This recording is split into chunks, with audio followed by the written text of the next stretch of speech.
এই রহমান কার নাম? আল্লাহ পাকের আরো নাম আছে না নাই? কয়টা আরো নাম আছে? না, এই কুরআনুল কারীমের মধ্যে 100 নাম। কত নাম? 100 নাম। 99টা নাম মানুষ জানে, একটা নামের খবর আল্লাহ ছাড়া, রাসূল ছাড়া পৃথিবীর কেউ জানে না। ও আল্লাহর বান্দারা, তাওরীত কিতাবের মধ্যে 300 নাম, জবুর কিতাবের মধ্যে 300 নাম, ইনজিল কিতাবের মধ্যে 300 নাম। কত হলো? 900। কুরআনুল কারীমের মধ্যে 100, এই 1000 নাম। কিন্তু আল্লাহর বান্দারা শুনে রাখুন, ফেরেশতারা জানে 1000 নাম, দুনিয়ার কোনো মানুষ জানে না। নবী রাসূল যারা তারা জানে 1000 নাম, এটা দুনিয়ার কোনো মানুষ জানে না। 3000 নাম আল্লাহ, কিন্তু একটা নামের একটা আয়াত বানাইলো, একটা শব্দ দিয়া একটা আয়াত বানাইলো। পৃথিবীর এমন কোনো জ্ঞানী নাই এক শব্দ দিয়া বাক্য বানাতে পারে। এক শব্দে কোনোদিন বাক্য হয় না, কিন্তু আল্লাহ দেখাই দিলেন আর রহমান। বাক্য বোঝার জন্য বাবা গ্রামার কায়দা যদি জানা থাকে তাহলে বুঝবেন, বাক্যের মধ্যে সাবজেক্ট থাকে, প্রেডিকেট থাকে, উদ্দেশ্য থাকে, বিধেয় থাকে, মুক্তাদা থাকে, খবর থাকে, কি বলেন থাকে কি থাকে না? কিন্তু অনেক ভাইরা আছে, অনেক মা বোনের আছে, হুজুর আমরা সাবজেক্ট বুঝি না, প্রেডিকেট বুঝি না, আমরা তো আপনার মুক্তাদাও বুঝি না, এরপরে খবরও বুঝি না, উদ্দেশ্য বুঝি না, বিধেয় বুঝি না, আমরা তো মূর্খ মানুষ। আমরা অনেকে বলি না, অনেক মানুষ আমরা এলেমের কারণে বলে কি জানেন, এলেমের অহংকারে বলে এ ওরা মূর্খের বাচ্চা মূর্খ, এ ওরা মূর্খের বাচ্চা মূর্খ। এই যে আপনি বললেন, যাকে বললেন তাকে বানাইছে কি? আল্লাহ। আরো জোরে বলেন কে? আল্লাহ। তাহলে কি আল্লাহ জ্ঞান দেয় নাই? আপনি কি মূর্খ কেন বললেন? 5 বছরের শিশুর মধ্যে আল্লাহ কি জ্ঞান দিল? সুবহানাল্লাহ বলতে মন চায়? সুবহানাল্লাহ। তুমি কি তখন কোনো মাদ্রাসায় পড়ছে? না। কোন ইউনিভার্সিটিতে গেছে? না। দেখে দিছি আল্লাহ। হ্যাঁ, আল্লাহ পারে না দিতে?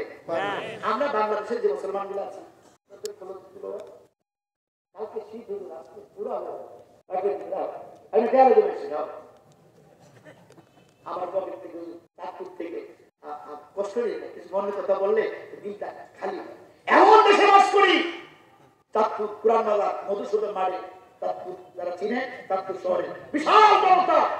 আর আমি আমার নানা পীর মহসিনুদ্দিন দুদুমিয়া রহমতুল্লাহ আলাইহি সহ আপনার মাওলানা আমিনুল ইসলাম এবং আপনার আমাদের জাতীয় মসজিদের খতিব ছিল মুফতি নুরুদ্দিন রহমতুল্লাহ আলাইহি, আমরা ওয়াজে গেছি।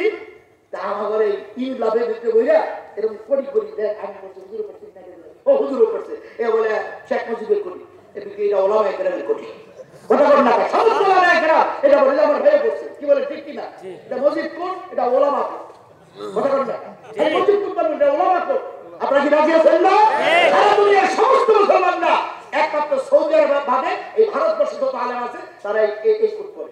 আমি আলহামদুলিল্লাহ সদরঘাটে আইসা লঞ্চে নামছি, ময়ূর লঞ্চ থেকে নামার পরে দিয়া আপনার জগন্নাথ বিশ্ববিদ্যালয়ের সামনে আইসা আসতেছি, হাতে একটা ছোট ব্যাগ লইয়া আমি বাস উঠছি, গাড়ি খালি আপনার নাই। কষ্ট হইতেছে না? একটা ছেলে আইসা আমার টাকা দিলেন, আমি টাকা দিলাম, আমি তো সামনে হাঁটতেছি, পিছের দিকে আইসা টাকা দিলেন, দেখো মাত্র 15,000। এরপরে দুজন আইসা বলতেছে এই টাকা দিচ্ছেন না, দেখো। এর পক্ষে 2 জন সাক্ষী হয়ে গেল। আমি বললাম ভাই আসলে যদি দিয়ে থাকি মাফ করে দিই, আমার তো উপায় নেই, তারা 3 জন। ঠিক আছে, কই গেছি? আমি ওয়াজ করতেছি। আপনার নাম? আমার নাম সরদিন আছে। কই থাকে? আমি গুলশানে জুমা পড়ি 2 নম্বর। কোলাকুলি করছে, মুসাফা করছে, কোলাকুলি করে আমার বুক আর সারে এই যে কোলাকুলি করছে, হাত তো আমার গলায় ধরছে, কিন্তু ওই হাতে ভিতর থেকে টাকা হয়ে গেছে। বলে কোন দেশে বাস করি, কোন দেশে বাস করি? আমার মতো একজন ফকির মানুষের টাকা দোল লাগিয়েছি, আবার কানপুর পুরান বাজার, আমি আমার টাকা সব হয়ে গেছে। ঠিক আছে, টাকা পাঠিয়ে দিব ইনশাআল্লাহ। এই জন্য বললাম এদেশে কিরকম টাকা চুরি করিয়া, টাকা করিয়া, চিন্তাই করিয়া হাইজেক করে নেওয়ার মানুষ নাই? তারা কি মুসলমান পরিচয় দেয় না? আল্লাহ তাদের মধ্যে যদি কোরআন থাকতো, একটা পয়সা দূরের কথা, একটা মিথ্যা কথা তারা বলতো না। কি বলে ঠিক কিনা? বলতেছিলাম বাবা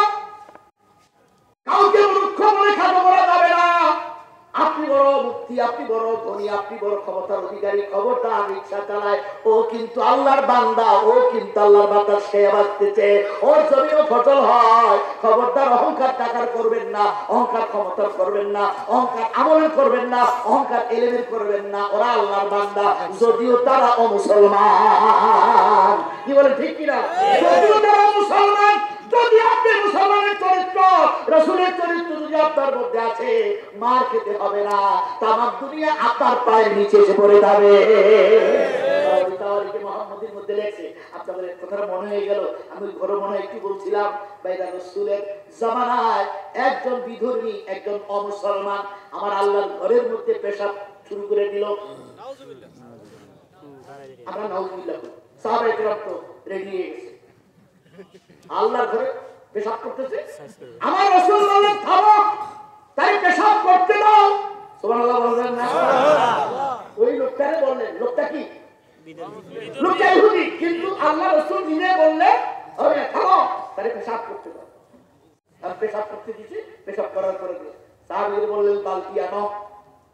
বালতি আনলেন, পানি দিয়া ধোও, পানি দিয়ে ধুইলে পেশারা কিন্তু যায় নাই, ইহুদি যায় নাই। ইহুদি আবার ছোট মোটো ইহুদি না, প্রভাবশালী নেতা ইহুদি। আবু জেহেল কিন্তু ছোট মোটো মানুষ না, যার আঙ্গুলে বিচারায় পুরা মক্কা নগর লড়ত।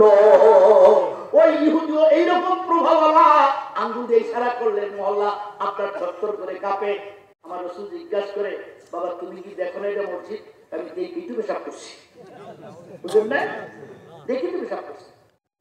আল্লাহ নবী বলেন, চলো পেশাব তো করলা, চলো তোমাকে একটু মেহমানদারি করাবো। সুবহানাল্লাহ বলতে চায় না?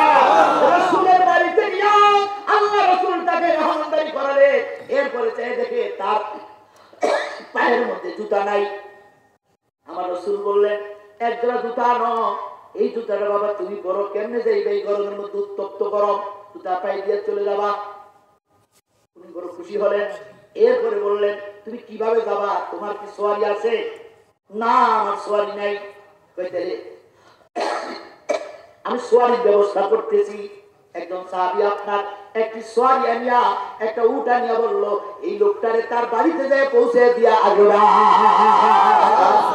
লোকটা আল্লাহর ঘরের মধ্যে পেশাব করলো, এরপরে আবার তারে মেহমানদারি করলো, আবার তারে জুতাও দিল, আবার তারে বাড়িতে পৌঁছাইয়াও দিল। ও আল্লাহর বান্দা, এই লোকটা তো বাসায় যাইয়া, ওই মহল্লায় যাইয়া ডাক দিয়ে বলল, ও আমার গ্রামবাসীরা, ও আমার এলাকার ভাই বোনেরা, তোমরা আসো। এতদিন যেই মুহাম্মদের বিরুদ্ধে কথা বলেছি, এতদিন যেই মুহাম্মদের সমালোচনা করেছি, আসলে এটা মানুষ না, এটা মানুষের মতো চরিত্র না, এটা আল্লাহ পাক নিজের হাত দিয়ে মনে হয় বানাইছে। আমরা আর দেরি করতে পারি না, আমি নিজে যাইয়া ওই মুহাম্মদের হাতে কালেমা পড়ে মুসলমান হব।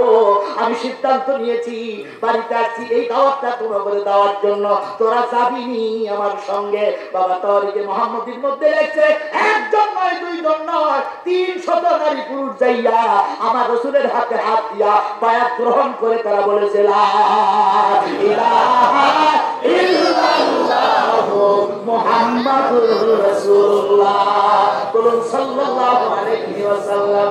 বাবা এই আচরণের কারণে পুরা মহল্লার নারী পুরুষ এটা কালেমা পড়ে মুসলমান হইল। আমরা হইলে কি হবে? কথা বলেন না? ইমাম সাহেব যদি দেখেন, ইমাম সাহেব যদি কোনোদিন হিন্দু দোকানে ঢোকে, তাহলে মসজিদের কল্লোটা কেন ইমাম সাহেব এবার হিন্দু দোকানে ঢুকছে, কিন্তু এটা জানে না হিন্দু দোকানে যদি হালাল জিনিস হয় তাহলে যে খেতে পারবে এই মাসালা না। ইমাম সাহেব গেছে, এটাই তার বড় দোষ। কথা বলছেন না? ইমাম সাহেব এটাই তার বড় দোষ। মুসলিম এইভাবে করে, অথচ আচরণ তো ছিল রাসূলের মতো চরিত্র হওয়া উচিত ছিল আমাদের। সেই কুরআনুল কারীমের মধ্যে আল্লাহ বললেন, ও দুনিয়ার মুসলিম ভাইরা, খবরদার খবরদার, কাউকে তুমি মূর্খ বলবা না। আমি সবাইকে জ্ঞান দিয়েছি, হিন্দু হোক বৌদ্ধ হোক, সবাইকে কিন্তু আমি জ্ঞান দিয়েছি। আল্লাহ কসম করে বললেন, ওয়াশ-শামসি ওয়া-দুহাহা ওয়াল কামারি ইযা তালাহা ওয়ান নাহারি ইযা জাল্লাহা ওয়াল লাইলি ইযা ইয়াগশাহা ওয়াস-সামাই ওয়া মা বানাহা। এই সূরার মধ্যে আমার আল্লাহ কসম করে বললেন, আমি চাঁদের কসম করে বলি, সূর্যের কসম করে বলি, অন্ধকারের কসম করে বলি, আলোর কসম করে বলি, এই রকম একাধিক কসম করিয়া আল্লাহ বলেন, আমি মানুষকে ভালো এবং মন্দ বোঝার জ্ঞান দিয়েছি। সেই জ্ঞান আমি দুনিয়ার কোন প্রাণীকে দেই নাই, কোন জানোয়ারকে দেই নাই। তার প্রমাণ আপনার তফসির কিতাব খুলে দেখেন। আল্লাহ রাব্বুল আলামিন বলে এই জ্ঞান আমি পৃথিবীর কোনো মানুষকে দেই নাই। বাবা কি জ্ঞান দিয়েছে বলেন তো? পিয়া সারা যদি কেউ মেলামেশা করে তাহলে যে গুনাহ হয় এটা মুসলমান ধরি হোক আর গরিব হোক জানে কি জানে না? আমার কথা বুঝছেন? বুঝেন না কথাটা? পিয়া সারা যদি মেলামেশা করে কোন একটা ছেলে একটা মেয়ে, সমাজের মানুষ আপনার দেখলে তার বিচার হয়, রাষ্ট্রীয় মামলা হয়। কিন্তু আপনি বলেন তো হিন্দুরা যদি বিয়ে ছাড়া মেলামেশা করে তাইলেও তাদের ধর্ম মতে কি হয়? বিচার হয়। খ্রিস্টানরা যদি আপনার এইরকম কাজ করে তাদের তাদের ধর্ম মতে বিচার হয়। কিন্তু আল্লাহর বান্দা একটা সন্তান পেটে আসলে কি পরিমাণ আপনার কষ্ট হয় এটা মানুষ যেমন বুঝে, আপনার বাড়ির পোষা কুকুর তারও দেখবেন এই বাচ্চার জন্য তার কেমন মায়া লাগে। এই বাচ্চা পেটে থাকলে আপনার দেখবেন এই বাচ্চাটা নিয়ে আসে দূরে দূরে যায় কত কষ্ট করে। কিন্তু কুত্তার বিয়ে লাগে না, ছাগলের বিয়ে লাগে না, গরুর বিয়ে লাগে না, হাতির বিয়ে লাগে না। একই কায়দায় তারা মেলামেশা করে মানুষ যেইভাবে মজা পায় আর আল্লাহ দেওয়া বিধান অনুযায়ী কুকুরও সেইভাবে, জীব জানোয়ারও সেইভাবে মজা পায়। কিন্তু কেন তাদের বিয়ে লাগে না? তার কারণ হইল মানুষকে যে জ্ঞান আল্লাহ দিয়েছে এই জ্ঞান কুত্তারে দেয় নাই, ছাগলের দেয় নাই, গরুরে দেয় নাই, হাতিরে দেয় নাই, দিলে তাদের ভিতর হতো। এই জন্য আল্লাহ রাব্বুল আলামিন বললেন আমি কসম করে বলি মানুষকে ভালো করে বানাইছি, সুন্দর করে বানাইছি, আদর করে বানাইছি এবং জ্ঞান দিয়ে বানাইছি। জোরে বলুন সুবহানাল্লাহ। এখন এই জ্ঞানটা আল্লাহ তার দুইটা ভাগে বিভক্ত করেছে। তরিকতের বুজুর্গ যারা তাদের কিতাবে লিখছে একটা হলো প্রাতিষ্ঠানিক এলেম আর একটা হলো কাইমি এলেম। একটা হলো প্রাতিষ্ঠানিক এলেম যেমন দাখিল মাদ্রাসা, কামেল মাদ্রাসা, এই করে পিএইচডি করতে হয়, এগুলো প্রাতিষ্ঠানিক এলেম। আর আল্লাহ পাক এমন কিছু এলেম দেয় যেটা কোনো মাদ্রাসা কোনো কিতাবে পাওয়া যায় না। ইমাম আযম আবু হানিফা রাহমাতুল্লাহ আলাইহির নাম জানে না এমন কোন মানুষ দুনিয়াতে নাই। 65 বার তিনি হজ করেছে, আল্লাহকে 99 বার স্বপ্নে দেখেছে। একবার নয়, দুইবার নয়, একদিন নয়, 2 দিন নয়। এশারের নামাজে ওযু দিয়া আল্লাহর বান্দা ফজরের নামাজ পড়েছে কত বছর? বলবেন না কত বছর? 40 বছর পর্যন্ত তিনি এশারের নামাজ পড়লেন। যে ওযু দিয়া ওই ওযু দিয়া বাবা ফজরের নামাজ পড়লেন। এটা বলা বড় সহজ, শোনা বড় সহজ, কিন্তু বাবা এর উপরে আপনার মজবুত থাকা বড় কঠিন। ইমাম আযম আবু হানিফা রাহমাতুল্লাহ আলাইহি আপনার ইতিহাস খুলে দেখেন, তার জীবনী পড়ে দেখেন, এগুলো তো করবেন না। পড়ে দেখেন বাবা বয়ান করতে আছে, সাথে খাদেম ছিল, খাদেমরে বলতেছে এই কথাটি লেখো। খাতা আছে, কলম আছে, কি লেখো? লেখো। ইমাম আযম আবু হানিফা রাহমাতুল্লাহ আলাইহি বলতেছে লেখো সামসিকার দুধ মানুষের বীর্যের মতো। খাদেম কই যাবে? সামসিকা চিনেন? আমাদের শরীয়তপুরে বলে সামসিকা বাদুর থেকে একটু ছোট আর আপনার ও খালি ফুট ফুট করতে ঘরের মধ্যে থাকে। এটা একটা সামসুরা বা সামসিকা। এই সামসিকা আপনার কথা বললেন ইমাম আবু হানিফা রাহমাতুল্লাহ আলাইহি বলেন সামসিকার দুধ মানুষের বীর্যের মতো। এইটা খাদেমকে লিখতে বললেন। খাদেম চিন্তা করতে যায় এটা কেমনে লিখবো? আল্লাহ ওলি ধমক দিলেন, বললেন বাবা লেখো, এটা একদিন মুসলমানের বড় উপকারে আসবে। আল্লাহু আকবার, আল্লাহু আকবার। মুসলমানের বড় উপকারে আসবে। যে বড় উপকারে যখন আসবে এটা গ্রামারের কায়দা অনুযায়ী বোঝা যায় না ভবিষ্যতের কথা। কিসের কথা? ভবিষ্যতের কথা। আল্লাহ পারে না জানাইতে? বিশ্বাস পারে না জানাইতে? পারে। দেখেন না তাহলে বুঝবেন। 150 বছর পরে দিয়া, কয় বছর? 150 বছর পরে দিয়া ইরাক, ইরান, কুয়েত, কাতার সব মিলিয়ে ছিল আপনার একটা দেশ। ইরাকের বাদশা তিনি এত বড় একজন আল্লাহওয়ালা বাদশা, জীবনে কোনোদিন তাহাজ্জুদ কাজা করে নাই। আশ্চর্যজনক কথা শুনলেই কিছু ভালো। বাদশার নামটা বললে আপনারা স্বীকার করবেন। বাদশার নাম হলো বাদশা হারুনুর রশিদ রাহমাতুল্লাহি আলাইহি। চিৎকার দিয়া বলুন সুবহানাল্লাহ। বাদশা হারুনুর রশিদ রাহমাতুল্লাহি আলাইহি আল্লাহর বান্দা। আপনার তাকে আল্লাহ এমন একজন নেককার বিবি দিয়েছে। এই বেগম আল্লাহর বান্দা হাজিরা যখন হজ করতে যাবে পানি তারা যেন পায়, পানি খাওয়ার জন্য তিনি একটা খাল কাটছে পাহাড়ের পাথরের এরিয়া। ওই খালটার নাম হলো নহরে জুবাইদা। ওই খালটার নাম কি? নহরে জুবাইদা। এই খালটা কাটছে ওই বেগমের পরামর্শে। আল্লাহর বান্দা এইবার 150 বছর পরে দিয়া জামাই গো একটু এক জায়গায় বসিয়া, উনি হলো ইরাকের বাচ্চা, সৌদি আরবের বাচ্চা, ইরানের বাচ্চা, কুয়েতের বাচ্চা, কাতারের বাচ্চা, সব এলাকার বাচ্চা হলো বাচ্চা হারুন রশিদ এবং স্বামী আর স্ত্রী। বেগম বলতেছে, স্বামী গো আমার মন চায় আমি একটু বেড়াতে যাব। ঠিক আছে দাও। বেড়াতে চলে গেলে বেড়াইতে যাইয়া বাসায় যখন আসতেন কয়েকদিন পর আসিয়া দেখে আল্লাহর বান্দা নারী দিয়ে যেই কাজ হয় পুরুষ দিয়ে সেই কাজ হয় না। না হয় হবে না বাবা। আপনার স্ত্রী আপনার বাড়ির ঝাড়ুদার, আপনার স্ত্রী আপনার বাড়ির পাহারাদার, আপনার স্ত্রী আপনার বাড়ির মেথর, আপনার স্ত্রী আপনার বাড়ির ধোবা, আপনার স্ত্রী আপনার কত কাজ করে জীবনে কোনোদিন তো দেখেন নাই। আপনার স্ত্রী আপনার বাড়ির আপনার সন্তানের পেছাব ফালায়, পায়খানা ফালায়, আপনার ভাত রান্না করে দেয়, আপনার খাবার দাবার ঠিক করে দেয়, আপনার বিছানা ঝাড়ু দিয়ে দেয়। এক সপ্তাহ যদি কারো বউ বাড়িতে না থাকে বাবা, ওই ঘরের মধ্যে গেলে আপনার গন্ধ এত কাজ করে দেয় মহিলা। এই মহিলা করে আমার দেশের এক শ্রেণীর মানুষ সমানে পিটায়, সমানে পিটায়, সমানে। ও আল্লাহর বান্দারা, হারুন রশিদের বেগম বাড়িতে নাই, বাসায় যা দেখে তো আপনার ঘরটা একটু আলু ফালু অবসালো।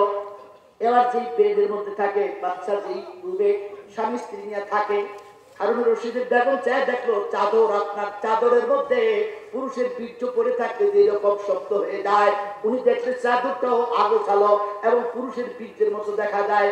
মাথার মধ্যে আপনার এমন ধোকা পড়ে গেল, যাইয়া দৌড় দিয়া বলে, স্বামী গো আমি তোমাকে মানি, তুমি তো পবিত্র, বিশ্বাস করি, কিন্তু আমি বাড়িতে নাই, এই সুযোগে তুমি কার সাথে জেনা ব্যভিচার করেছ? এটা তত বড় বিশ্বাসই হোক আর আপনি যত বড় বুজুর্গই হন আর যত বড় ধনী হন, বউর কাছে কিন্তু আপনি একবার আপনি মোবাইলের মধ্যে একটা মহিলার ছবি রেখে, আর যদি এই ছবি মহিলা যদি না চিনে, আপনার ছবিটা আছে মোবাইলে, ওই মহিলা দেখেন ঘরে যে আগুন জ্বলবে পদ্মার পানি দিয়ে নিভানো যাবে না। কি বল ঠিক কিনা? এই পদ্মার পানি দিয়ে আগুন নিভানো সম্ভব নয়। শয়তান তো ধোঁকা দিয়া পালাইছে। তোর জামাই জানি আবার কার সাথে কি করে? কি বলেন ঠিক কিনা? আল্লাহর বান্দা বাচ্চা হারুন রশিদের বেগম জুবাইদা স্বামীর কাছে যেয়ে বলে, স্বামী গো তুমি এই কাজটা করছো কোন কারণে? আমি কি তোমার কাছে এত অপবিত্র সুন্দর হয়ে গেলাম? বাচ্চা সিংহের মতো গর্জন দিয়ে উঠলেন, জুবাইদা আমি তোমাকে বিশ্বাস করি তুমি পবিত্র, তুমিও বলছো আমি পবিত্র, তবে আর একবার যদি আমার বিরুদ্ধে এইরকম একটা তহমত দাও, মনে রাখো আমি কিন্তু তরবারি চালাবো, মনে রাখো আমি তরবারি চালাবো। উনি বললেন, তুমি যে জেনা করেছো, ব্যভিচার করেছো, তার প্রমাণ ডকুমেন্ট আমার কাছে আছে। এখন তো আরো ঠিক আছে।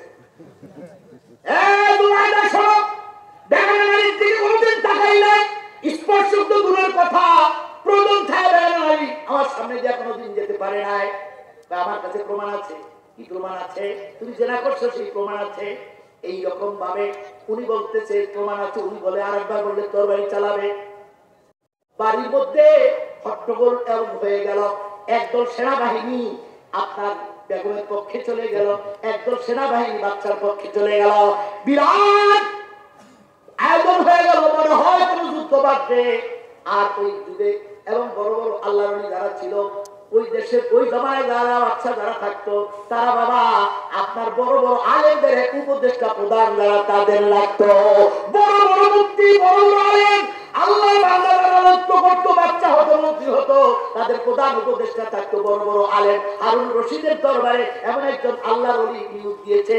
ওই নিয়োগ প্রাপ্ত ওই আল্লাহর ওলি বয়স্ক মানুষ দেখলো দুইজনে ঝগড়া লেগেছে। উনি বললেন, বাবা কি হয়েছে আমাকে একটু বলো, কোন বিষয় ঝগড়া হয়েছে বলো। হুজুর আমি নাকি জেনা করেছি তার প্রমাণ নাকি জুবাইদার কাছে আছে। কি প্রমাণ? জুবাইদা বলো তো তোমার কাছে কি প্রমাণ আছে? যদি শুনতেই চান তাহলে চলেন প্রমাণ আমি দেখাই দিব। আল্লাহর ওলিরে লইয়া আর হারুন রশিদরে লইয়া আপনার এই ঘরের মধ্যে যাইয়া তারপরে দিয়া এই চাবুকটা দেখাইলো। এই ঘরের মধ্যে আপনার যাওয়ার পরে দিয়া ওই যে চামচিকা কোনার মধ্যে কয়েকটা ছিল, মানুষ পাইয়া এইভাবে ফুরুত করে দৌড় মারলো, আবার এইভাবে ফুরুত করে দৌড় মারলো। এইবার ওই যে বাচ্চা দিয়েছে যে মাটা, ও দৌড়াদৌড়ির কারণে ওর বুকের দুধ আপনার ওই বিছানায় পড়তে লাগলো। বাচ্চাও দেখলো, জুবাইদাও দেখলো, আল্লাহর ওলিও দেখলো। আল্লাহর ওলি বলে, বাবা শোনো, আমি একটু আসতেছি আমার গুজরাট থেকে আসিয়া ওই ডাইনিটা 150 বছর আগে ইমামে আজম আবু হানিফা রাহমাতুল্লাহ আলাইহি তার ডাইনির মধ্যে রেখেছে। বাবা চামচিকার দুধ মানুষের বীর্যের মতো, এটা লিখে রাখো, মুসলমানের একদিন বড় উপকারে আসবে। এই ডাইনিখানা আদিলা আল্লাহর ওলি যখন বাচ্চাকে দেখাইলেন, জুবাইদাকে দেখাইলেন, দুইজন শান্ত হয়ে গেল। যদি এই প্রমাণটা সেদিন দেখাইতে না পারতো বাবা, দুইজন তো বড় খুনাখুনি হয়ে যাইতো। কি বলো ঠিক কিনা? কত বড় আল্লাহর ওলি, 150 বছর পরে দুনিয়াতে কি হবে, কি বিপদ হবে, এইটা তিনি জানিয়ে তারপরে জানাই দিল। এইটাকেই বলে বাবা এলমি লুদুরি গাই দিয়েলে, এটা আল্লাহ যাকে ইচ্ছা তাকেই দিতে পারে। কি বলো ঠিক কিনা? বন্ধুগণ, কিন্তু কোরআনুল কারীমের মধ্যে যে এলেমগুলো আছে বাবা, এটা প্রাতিষ্ঠানিক এলেম, কোরআন পড়লে বুঝতেই পাওয়া যায়। এই সূরার মধ্যে যে আর রহমান, এই আয়াতটা হলো সাবজেক্ট, এরপরে আয়াত হলো